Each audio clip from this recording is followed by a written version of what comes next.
Desde já eu gostaria que os irmãos abrissem as suas Bíblias na segunda epístola de Timóteo, capítulo 4, nós vamos ler a partir do versículo 6. A segunda carta de Paulo a Timóteo, capítulo 4.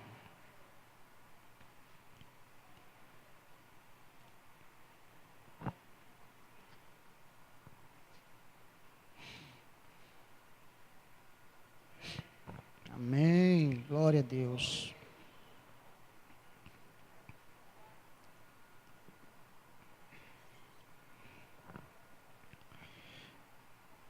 Se você veio nesta noite, saiu da sua casa para ouvir a palavra de Deus, creia que Ele vai falar aos nossos corações nessa noite, eu não tenho nem dúvida. Amém?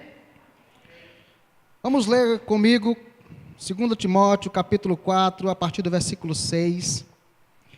Diz assim a palavra do Senhor: porque eu já estou sendo oferecido por aspersão de sacrifício, e o tempo da minha partida está próximo. Versículo 7. Combati o bom combate, acabei a carreira, guardei a fé.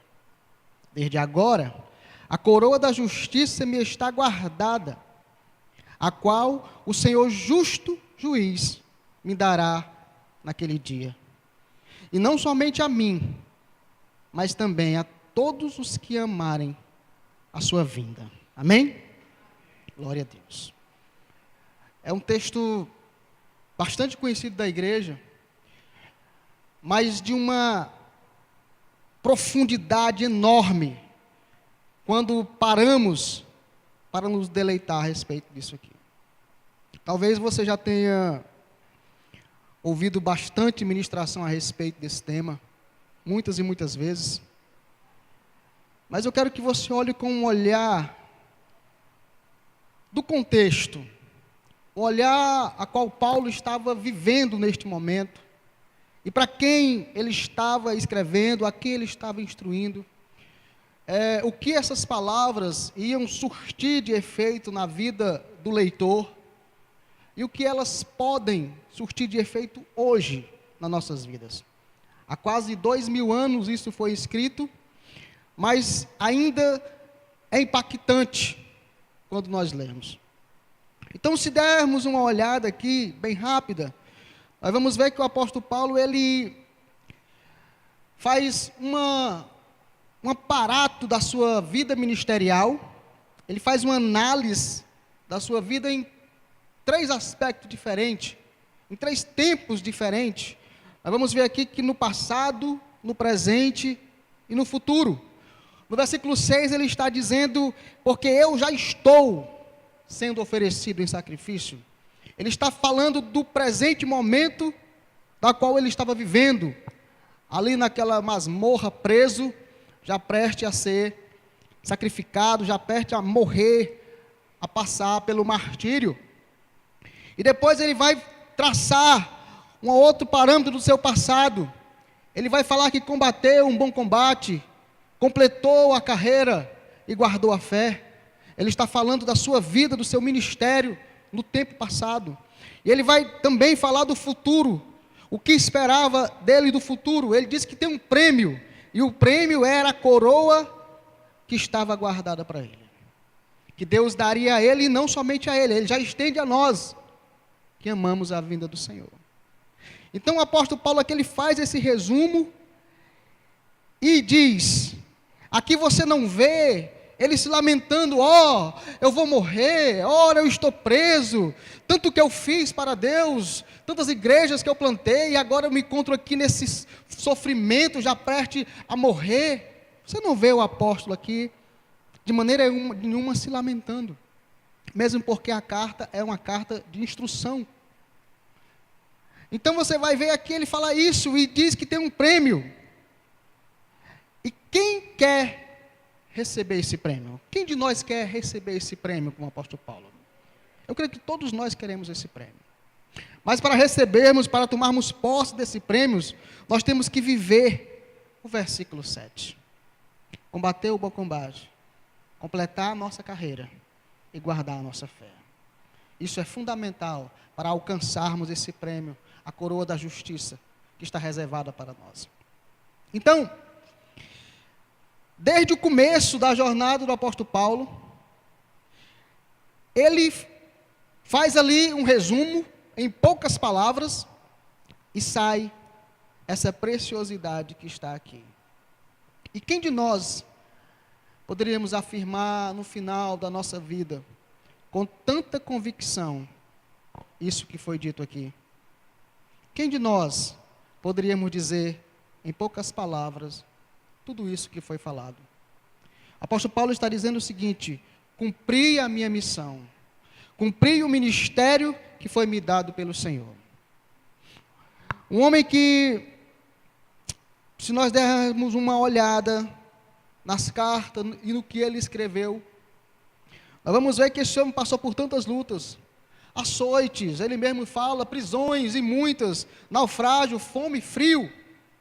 Não foi nada fácil cumprir o ministério na vida desse homem. Então ele faz esse resumo. E quem de nós hoje poderíamos fazer um resumo, se fôssemos escrever sobre a nossa vida espiritual, sobre a nossa caminhada com Cristo? O que poderíamos escrever para impactar futuras gerações? Qual o resumo da nossa vida com o Senhor? O que poderíamos deixar escrito para que no futuro alguém pudesse ler e se espelhar no que lê e viver o que lê através de nós? Né, irmão? É muito interessante aqui, Paulo talvez não imaginava quão impactante seria o conteúdo daquela carta, que hoje faz parte da Bíblia Sagrada e está aqui nas nossas mãos uma verdade para ser seguida. Talvez ele não imaginava tanto assim. Então ele está escrevendo ali para o seu amigo, as últimas palavras de Paulo, talvez aqui. Depois disso, talvez ele não tenha escrito mais. Então ele está escrevendo para Timóteo palavras de encorajamento, perseverança, força, para que Timóteo, mesmo passando por lutas e aflições, não desista do seu ministério, não desista do chamado ao qual Deus o chamou. Mas você pode, nesta noite, se perguntar o seguinte: como é que um homem preso pode animar, encorajar os que estão fora a viver aquilo que o levou à prisão? Não é uma coisa interessante a se pensar? Ou seja, Paulo está dizendo: eu estou preso por pregar o Evangelho, mas eu quero que vocês não desistam da pregação do Evangelho. Parece loucura, né, irmãos? Parece loucura. Mas o que parece mais louco é que os irmãos de fora aceitavam com alegria e faziam aquilo que Paulo pedia. E a palavra do Senhor diz que a mensagem da cruz, ela é loucura mesmo para os que perecem, mas para nós ela é poder de Deus. Por que que os irmãos faziam com alegria, pregavam, não tinham medo de prisão, de açoites? Porque os irmãos entendiam a mensagem da cruz, entendiam o valor da mensagem da cruz, o valor do sacrifício de Cristo na cruz. Isso era entendido por aqueles irmãos. E nas igrejas hoje, irmão, está faltando os crentes muitas vezes entender a mensagem da cruz.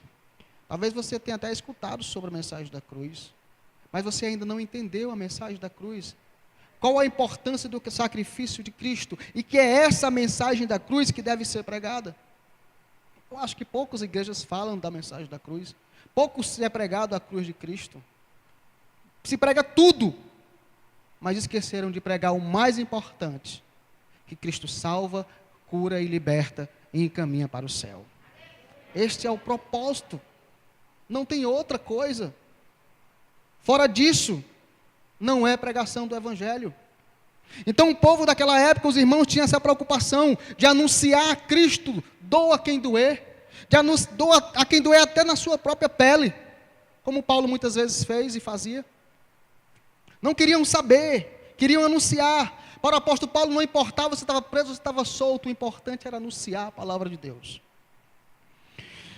No livro de Filipenses, capítulo 1, versículo 12 e 13, tem uma coisa interessante. Paulo responde aos irmãos de Filipenses uma preocupação.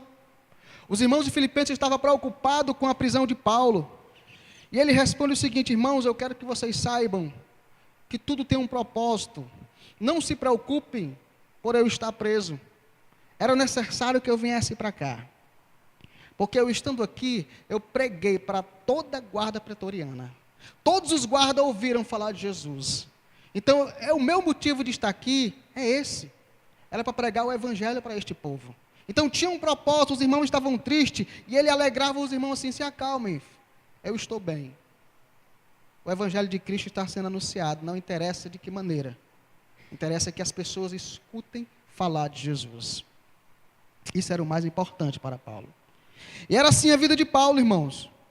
Eu sempre digo que depois de Jesus ele foi o maior teólogo, o maior missionário, o maior pastor, o maior apóstolo, o maior escritor da Bíblia, o maior autor de uma das maiores literaturas expositivas da graça de Deus, que é Romanos. Se você ler Romanos, você vai dizer como é que uma pessoa tinha apenas o Velho Testamento e o testemunho da cruz, conseguiu transmitir com tanta força, com tanta verdade, com tanto entendimento a graça de Deus. Como pode um homem desse ser tão sábio desse jeito? Isso, irmão, foi o apóstolo Paulo. E aqui, em suas últimas palavras, ele não deixa de instruir. Timóteo, o filho amado, como ele sempre dizia, precisava, como nós também precisamos, de ouvir esses ensinamentos de Paulo. E eu chamo a sua atenção para o versículo 7. Ele fala: combati o bom combate.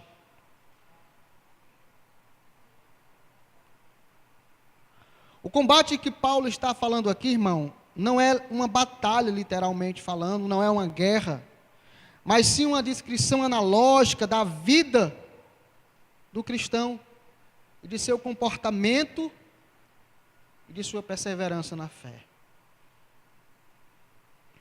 A vida cristã, como todos nós sabemos, irmãos, ela é uma vida sacrificial. Podem até falar outra coisa para você, mas a vida cristã é uma vida sacrificial. O próprio Jesus vai dizer o seguinte: se alguém quer vir após mim, negue-se a si mesmo, tome sua cruz a cada dia e siga-me. Tome sua cruz a cada dia e siga-me. Você pode até não atentar para o negar a si mesmo e tomar sua cruz, e pode dizer: não, vou seguir Jesus do meu jeito. Eu digo com toda certeza, você não vai completar a sua carreira. Porque é necessário nós negarmos a nossa carne, negarmos os nossos desejos e tomarmos verdadeiramente a nossa cruz todos os dias. Aí sim, nós estamos aptos para seguir Jesus. Nós estamos conscientes, nós estamos fortalecidos. Porque agora nós fazemos não a nossa vontade, mas sim a vontade dEle. E por ser uma vida sacrificial, muitas vezes, nós vamos entrar em combate, irmãos. Nós vamos ter luta, nós vamos ter guerra. Isso é natural, isso é um fato. Todos os dias nós estamos lutando contra o mundo, o sistema, contra o diabo, o arquiteto, e contra o pecado que está na nossa carne. Todos os dias nós estamos lutando. O sistema do mundo, influenciado pelo diabo, tenta atingir-nos na carne, que é a parte fraca, para fazer nós pecarmos contra Deus. Todos os dias. Todos os dias. Estamos sujeitos a tentações de todos os níveis. Ele não desiste, ele é astuto, ele vai persistir. Diferentemente de nós que muitas vezes desistimos daquilo que queremos, ele não, irmão. Até o dia da sua morte o diabo está tentando você. Não esqueça disso. E é por isso que nós precisamos ter força em Deus. Mas então, como combater, irmão, essas astúcias, cilada, como combater esses ataques do inimigo, o que fazer, como se preparar? A Bíblia ela responde, irmão, e você já deve estar pensando aonde é que está escrito. Eu já quero que você marque aí, vá para lá, você já sabe onde é.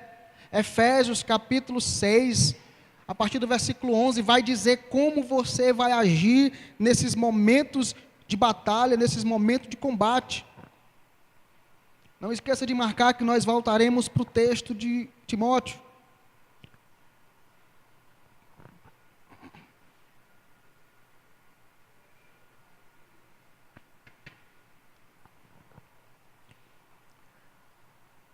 Efésios capítulo 6, a partir do versículo 11, a Bíblia vai esclarecer para nós.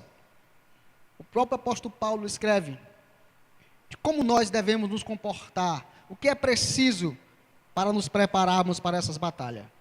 Efésios capítulo 6, vamos ler a partir do versículo 10. Diz assim: No demais, irmãos meus, fortalecei-vos no Senhor e na força do seu poder.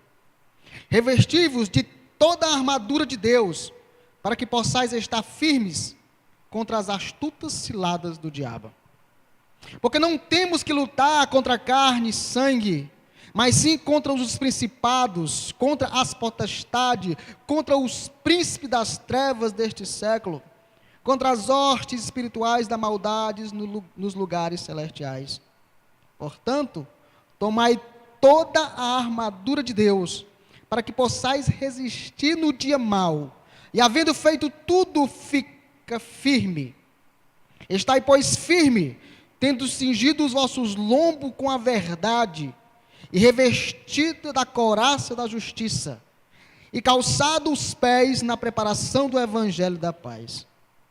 Tomando sobre tudo o escudo da fé, o qual podereis apagar os dardos inflamados do maligno. Tomai também o capacete da salvação e a espada do Espírito, que é a palavra de Deus. Orando em todo tempo, com toda súplica, e no Espírito, vigiando nisso, com toda perseverança, e súplica por todos os santos, e também por mim. Então o apóstolo Paulo aqui, a palavra de Deus está dizendo como é que nós devemos se portar. Qual é a preparação para este combate? Ele vai dizer aqui em muitos versículos, revesti-vos de toda a armadura de Deus. Toda. Não é só apenas de uma parte, é toda. E ele vai dizer que vai haver dias maus, versículo 13, para que possais resistir no dia mau. E havendo feito tudo, ficar firme. E eu chamo a sua atenção para o versículo 17.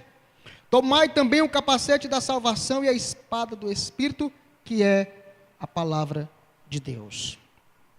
Irmãos, o maior campo de batalha, onde acontecem as maiores batalhas do ser humano, e batalhas silenciosas, que ninguém sabe, é só você que sabe, é só você e Deus que sabe, é na nossa mente.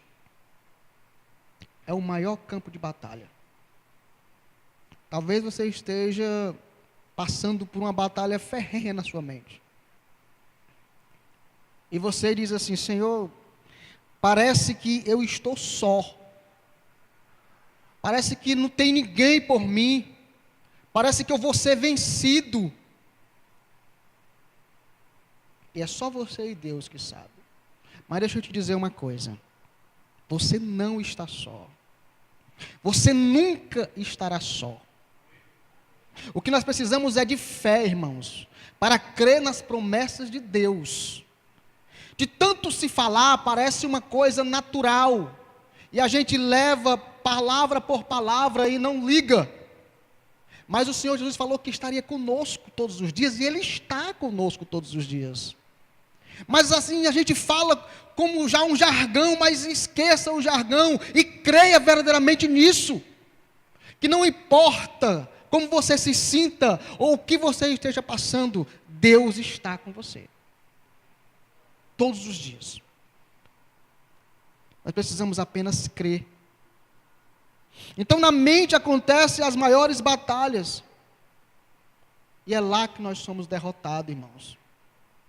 Antes de você cometer qualquer pecado, antes de você cometer qualquer ato pecaminoso contra Deus, já houve uma derrota aqui. Você já foi derrotado aqui, na sua mente. Antes de qualquer pecado, lembre disso, eu fui derrotado na minha mente. Eu não venci. Talvez porque você não vigiou.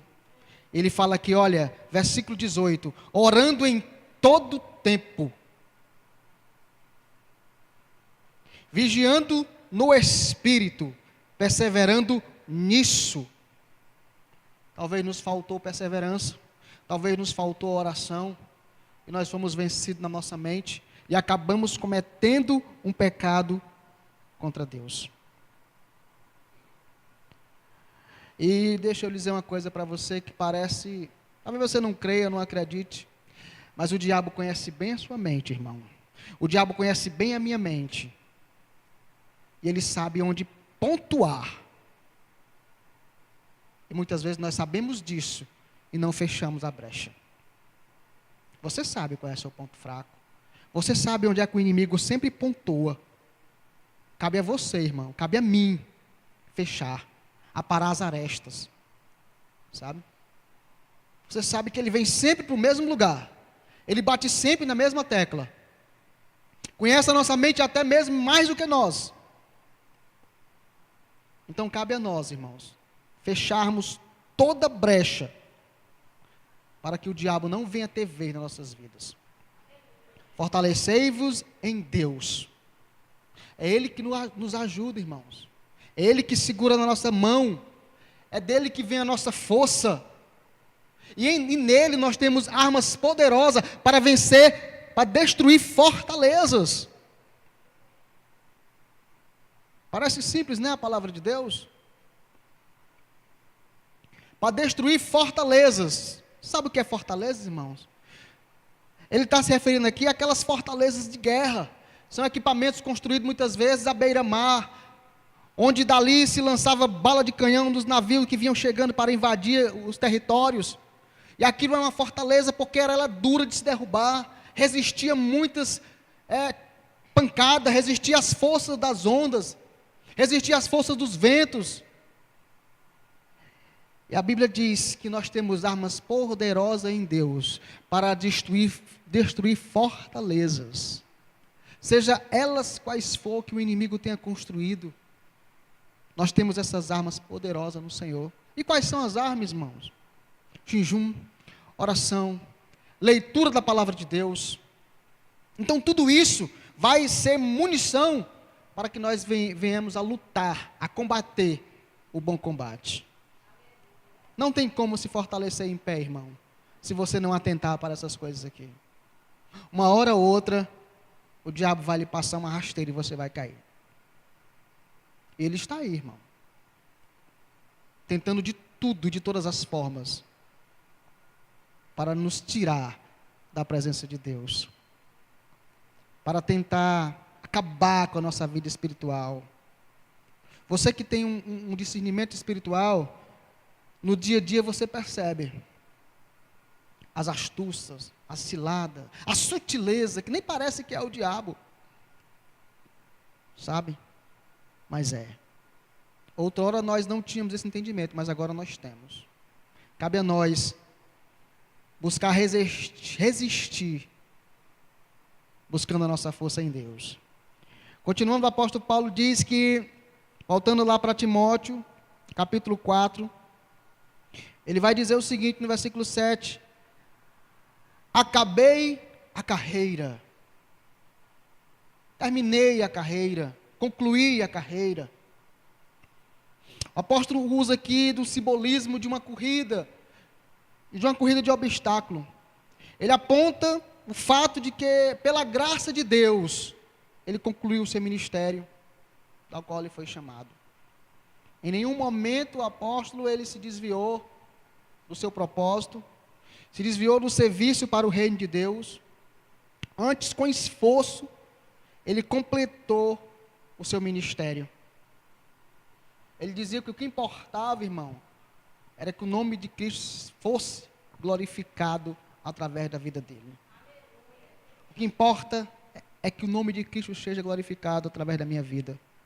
Tanto na minha morte como na minha vida, o interessante é Cristo glorificado. Então esse homem tinha uma força que talvez nós não conseguimos atingir pensando.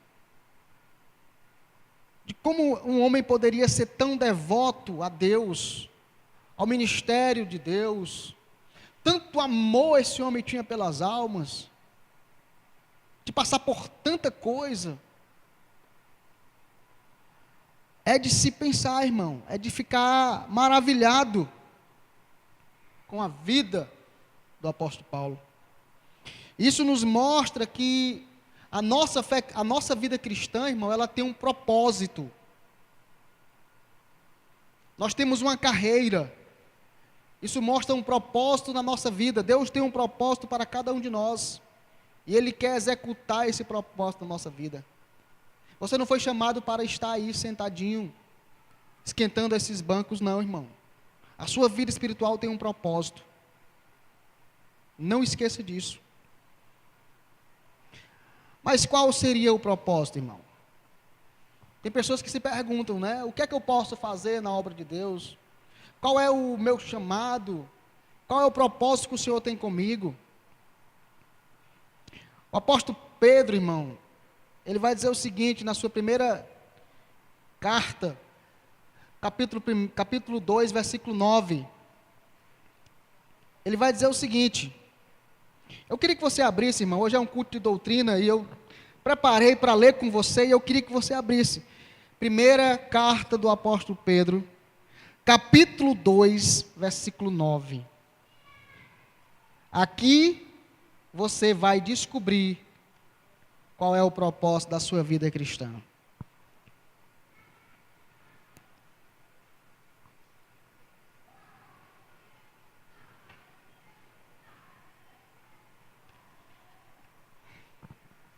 Meu Deus, eu espero que a hora dê para concluir. Jesus Cristo. Irmãos, amém? Leia comigo com atenção, irmãos. Eu falei o quê? Segunda foi? 1 Pedro, capítulo 2, versículo 9, não é isso? Vamos lá. Olha o que diz a palavra do Senhor para você nesta noite. Mas vós sois geração eleita, sacerdócio real, nação santa, povo adquirido. Para quê? Para que viesse para a igreja 3 vezes por semana e ficasse sentado, é isso aí? Para que anuncieis as virtudes daqueles que vos chamou das trevas para a sua maravilhosa luz. Esse é o propósito que Deus tem para a sua vida. Ah, mas eu não sei falar. Anuncie a virtude daquele que lhe tirou do mundo do pecado e agora trouxe para a sua maravilhosa luz. Quem era você e quem hoje é você? Só em você falar isso para as pessoas, você já está anunciando Jesus Cristo. Então esse é o propósito da nossa vida cristã. Em Hebreus capítulo 12, versículo 1, se eu não me engano, diz assim: deixemos todo o embaraço e o pecado que tão de perto nos rodeia e corramos a corrida que nos está proposta. Então há uma corrida, há uma carreira, e está proposta para nós. E o que é que impede, irmãos? Os embaraços e o pecado. Então nós devemos abandonar tudo isso. O que nos faz empecilho, O que é que nos impede de correr essa carreira? O que é que nos impede de anunciar essa maravilhosa virtude de Jesus? A maior dificuldade, irmão, de alguns é entender que são servos. Amados, nós somos servos de Deus. E servos é para servir. Tem pessoas que enchem a boca dizendo que eu sou servo de Deus, mas que verdadeiramente não são servos de Deus. O principal do papel do servo é servir, irmãos. É servir ao seu Senhor. É estar disposto, é estar à disposição para servir. Qual o Senhor se agrada do servo que só vem para a sua casa para comer e beber e nada fazer? Nenhum, irmãos. Nenhum. De sorte que muitos crentes estão nessa situação de servos inúteis. Tanta coisa para fazer, tanto para realizar, uma seara enorme, e muitos servos às vezes inúteis. Estamos vivendo numa geração, irmãos, de crentes senhores de um Deus servos. Crentes senhores de um Deus servo. Entendeu, irmão? Deus, faça isso. Deus, eu quero aquilo. Eu determino isso em determinado prazo. Muitas vezes é 7 semanas. E ai de Deus se não fizer. Então nós estamos vivendo nisso. Venha receber, venha buscar, exija de Deus. Você tem direito como filho. Crentes senhores, fazendo de Deus o seu servo. Essa é a nossa geração, mano, de crentes. Queremos colocar Deus contra a parede. Irmão, nós não fazemos nada. Nós não exigimos nada. Você quer exigir seu direito de Deus? Cuidado. Cuidado, irmão. Nós sabemos o que é que nós merecemos, não sabemos? Mas pela graça e misericórdia do Senhor, Ele não vai nos dar o que nós merecemos. Glorificado seja o nome do Senhor por isso. Então, irmãos, o que nós vamos fazer se nós somos servos do Senhor? Crentes autênticos e verdadeiros.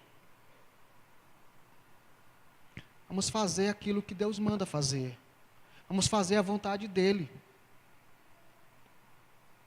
Anunciar o Evangelho. Buscar de alguma forma fazer alguma coisa na obra de Deus. Ah, irmão, mas eu sou tão insignificante. Irmão, nós somos membros de um corpo. Esse dedinho aqui que parece não servir de nada, serve para tanta coisa. O dedinho mindinho do seu pé, corte ele, irmão, para você ver. Vai doer o corpo todo, vai dar febre, né, irmão?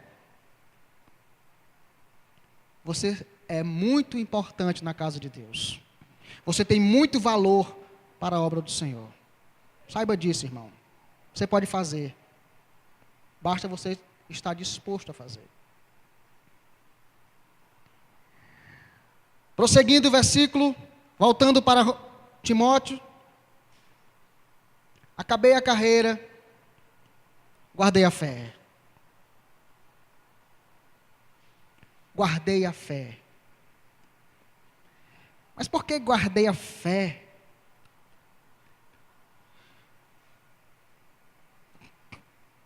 Tanta importância tem a fé. Por que Timóteo não guardou outra coisa? Ou Paulo não guardou outra coisa? A escritura de uma fazenda, quem sabe, lá em Coríntios, ele talvez tivesse. Uma chácara lá em Éfeso. Um apartamento, um duplex, sei lá, em Filipe. Por que Paulo não guardou as escrituras desses lugares? Dinheiro talvez tivesse. Se fôssemos comparar Paulo aos apóstolos de hoje, irmãos, os apóstolos de hoje tinham muito o que guardar no final da sua carreira. Então Paulo vai dizer: eu guardei a fé, eu guardei o firme fundamento das coisas que se esperam e a certeza das coisas que não se veem. A expressão conclui aqui, irmão, que Paulo ele faz assim uma análise e no fim do seu ministério ele vai dizer isso: guardei a fé. O apóstolo estava afirmando que embora todo o processo que ele passou, ele foi fiel até o fim. Estava sendo fiel até o fim. Estava dizendo da sua confiança em Deus até o fim. Permanecia inabalável. Não interessa o que ele tenha passado. Ele estava firme. Ele estava fiel. Ele estava crendo até aquele momento. Nada abalou a sua fé. Nada tirou a sua fé. Mas por que guardar a fé é tão importante? Irmãos, a fé é o elemento de grande importância, ou de fundamental importância na vida cristã, irmãos. Por que não dizer o mais importante? Porque a Bíblia vai dizer que o justo viverá da fé. Ou seja, sem fé não vai viver. Isso é vida espiritual. Para que nós venhamos ter vida espiritual, nós precisamos de fé.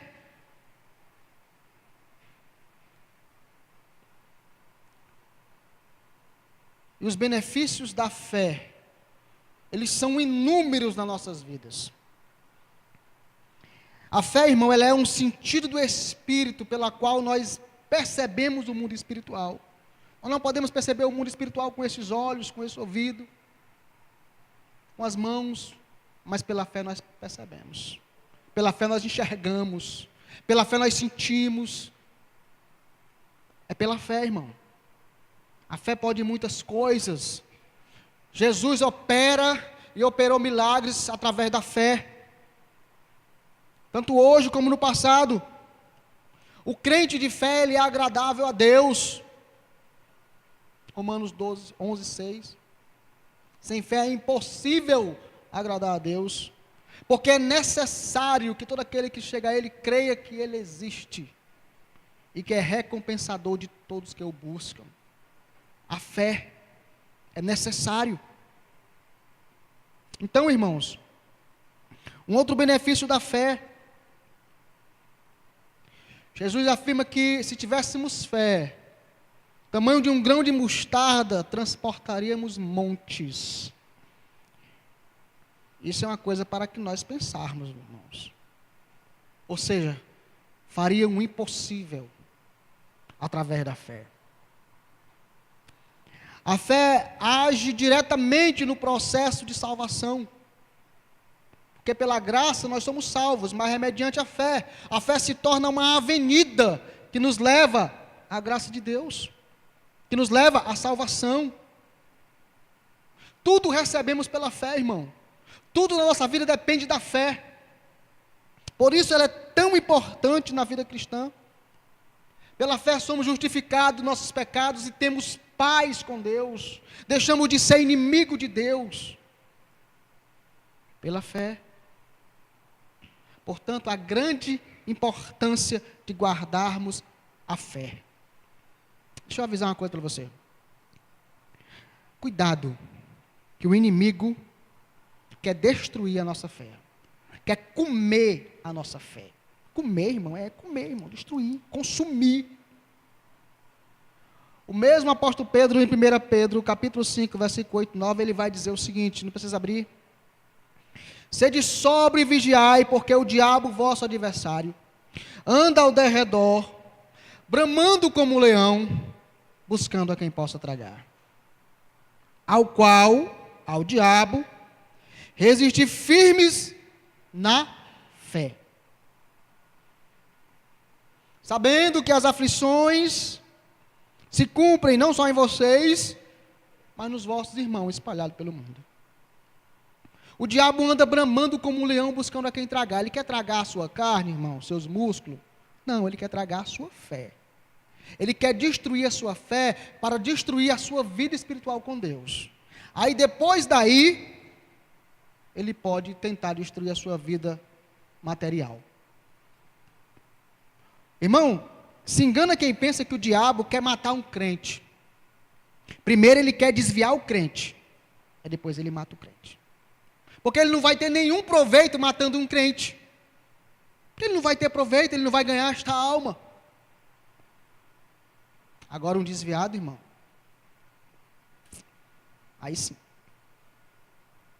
Então nós temos que ter isso. O inimigo anda querendo comer a nossa fé. Um leão ele vai comer, irmão, a sua vida espiritual, a sua intimidade com Deus. É isso que ele quer destruir de nós, todos os dias. Bramando como um leão, buscando a quem possa tragar.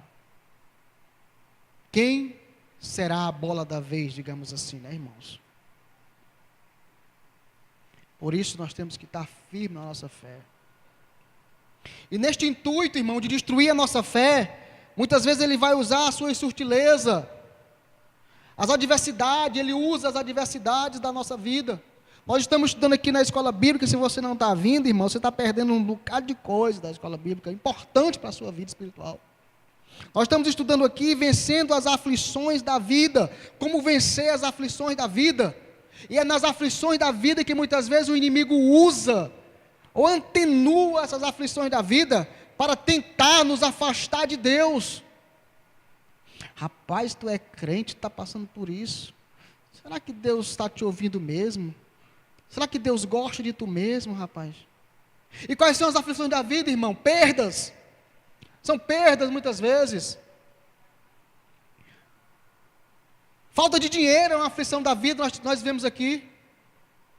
Aflições, frustrações, doenças, mortes. Tudo isso é a aflição da vida, irmão. Que muitas vezes o inimigo usa, acrescenta, que coisa grande, para tentar fazer você desistir. O louvor diz: nossas provações não são maiores que o nosso Deus.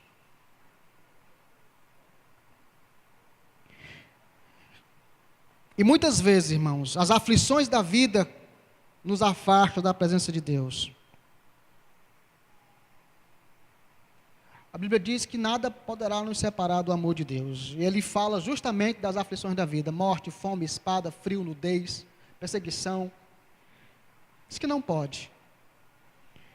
Mas tanta gente tem se afastado da igreja, irmão, por menos do que isso. Eu costumo dizer que quem quer sair da bênção de Deus, irmãos, inventa qualquer coisa para sair da igreja. Pode ser um fatorzinho desse tamanhozinho, um motivozinho pequenininho, mas é o que ele queria para sair da igreja. E parece que o inimigo no inferno oferta uma lupa, e aquele probleminha se torna um problema grande, e a pessoa diz assim: agora sim eu vou sair da igreja, porque eu tenho um motivo para sair da igreja. Irmão, se fosse sair da igreja e buscar outra igreja, amém. Mas muitas vezes sai para ir voltar para o mundo mesmo, irmão. E um motivo pelo qual ele quer justificar que não foi ele. Foi uma circunstância na igreja, eu não sei, o pastor não visitou, o pastor não orou, o pastor não ligou, a irmã não deu a paz do Senhor, eu não gostei daquilo, disseram isso comigo, é o motivo para se afastar de Deus. Bota um culpa em tudo.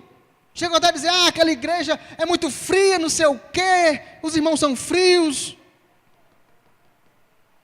Eu vou dizer para você que gosta de quentura: o inferno é quente, irmão. O inferno é quente. É um lago de fogo. Meus irmãos, aqui tem palavra de Deus, que é o que vai fortalecer a sua vida, irmão. Que é o que vai fazer você não ser consumido pelo leão, irmão. Que é o que vai fazer você resistir firme, irmão. Porque você quer a coroa, você quer o prêmio. Está guardado para você, não é para o diabo não, irmão. É para nós. Não adianta eu estar pulando aqui, irmão, sapateando, sei lá o que for, mas se eu não tenho conteúdo no meu coração, se eu não tenho firmeza, que é o que vai fazer você prevalecer no dia mau, irmão. Louvado seja o nome do Senhor por isso. Então, irmão, as aflições da vida não têm poder para nos afastar de Deus. E eu quero concluir que o tempo já está avançado, dizendo o seguinte para você, irmão: durante a nossa caminhada de fé, durante a nossa caminhada com Deus, a nossa fé será provada, muitas e muitas vezes. A nossa fé será combatida, muitas e muitas vezes, e de muitas formas. Irão se levantar ondas e vento, tempestade, irmão, tentando nos fazer parar, tentando nos afastar da presença de Deus. E o que precisamos fazer, irmão? Olhar para Jesus, olhar para o autor e consumador da nossa fé, nos fortalecer a cada dia nele, porque Ele é que vai fazer nós concluir a nossa jornada, para que no final da nossa vida, enfim, possamos dizer: combati o bom combate, acabei a carreira e guardei a fé. Que Deus abençoe a sua vida. São essas as palavras que Deus trouxe para nós essa noite. Para mim, irmão, foi muito edificante. Já há algum tempo o Senhor vinha falando ao meu coração a respeito disso. A fé, irmão, ela está sendo muito perseguida nesses últimos dias. Cuidado com a sua fé. Guarde a sua fé, porque ao mesmo tempo que você guarda a sua fé, ela também lhe guarda do mal. Guarde a sua fé. Não troque a sua fé por nada. Não barganhe com a sua fé. Ela é muito preciosa para você. Se Deus lhe trouxe até aqui, irmão, Ele vai lhe levar a lugares maiores. Preserve aquilo que é valioso para você e para Deus, a sua fé. E assim eu agradeço ao nome do Senhor Jesus Cristo, que o nome dele seja louvado e engrandecido para todos sempre. Amém.